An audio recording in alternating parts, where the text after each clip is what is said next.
Hello na naman guys, araw na naman ng linggo. Tag-ulan na naman tayo guys ngayon. Araw ng linggo 26. Ngayon bukas 27. Yan araw ng bukas ng Lunes. May mga pasok na naman mga estudyante bukas. Yan guys, ingat lang tayo guys kasi sobrang ulan ngayon guys. Naulan ngayon guys tuwing linggo.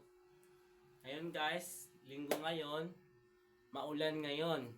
At guys, at masyado maulan ngayon guys, magdala lagi ng payong para hindi tayo magkasakit guys. At magdala tayo ng kapote minsan kung lalabas tayo o bubiyahe tayo. Ingat lang po kayo minsan sa pagbiyahe nyo. Madulas po ang kalsada ngayon guys.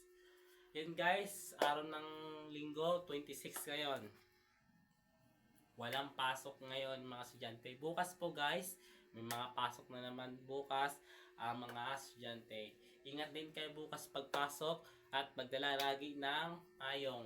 And guys, ako lang po nag-iisa dito guys. Pumasok po yung ate ko guys. At wala po kasi ngayon na magawa ngayon.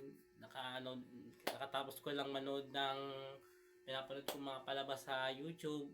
Kasi busy na ako noon. Nanood ko kanina ng mga palabas sa YouTube sa laptop.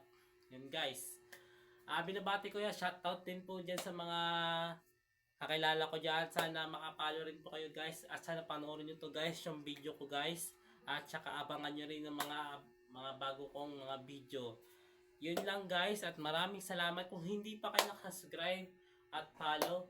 Yun lang guys. Maraming salamat. Hello guys. Ito ang part 2. Yan. Anong gagawin natin guys? Kailangan natin manatili muna dito sa loob ng bahay kasi naulan. Alam mo naman guys, ang panahon hindi madali iwasan. Yan guys. Lagi pala magdala ng payong. Kung kayo lalabas, magdala kayo ng payong at manatili sa loob ng bahay nyo. Kasi wala naman kayong gagawin. Yung mga bata dyan, sa loob na lang kayo ng bahay nyo. Yan. Binabati ko rin pala yung mga vlogger dyan at shoutout po dyan sa mga kaibigan ko dyan. At shoutout pa sa'yo, Russell. Yan. Shoutout po dyan sa mga best friend ko dyan. Yan. Sana maging maayos din kami ng kaibigan ko kasi dahil nagkakatampuan lang kami. Minsan nagkakaproblema lang din. Kaya sana maging maayos din kami guys. Sana maging maayos tayo ngayon. Kung meron naman pinapagdadaanan, sana maayos na to at matapos na itong problema. Yun lang. At maraming salamat din kung nakasuporta kayo at gusto nyo itong video na to. Subscribe na kayo sa video ko sa YouTube channel na Cardo Dalisay 024 Tunog. Yan. Ilagay nyo na po 0 tsaka 24 para lumabas po yung YouTube ko. Yun lang po. Kung hindi pa kayo nakapalo, subscribe na kayo at subscribe na kayo sa YouTube ko. Yun lang po. Bye bye guys.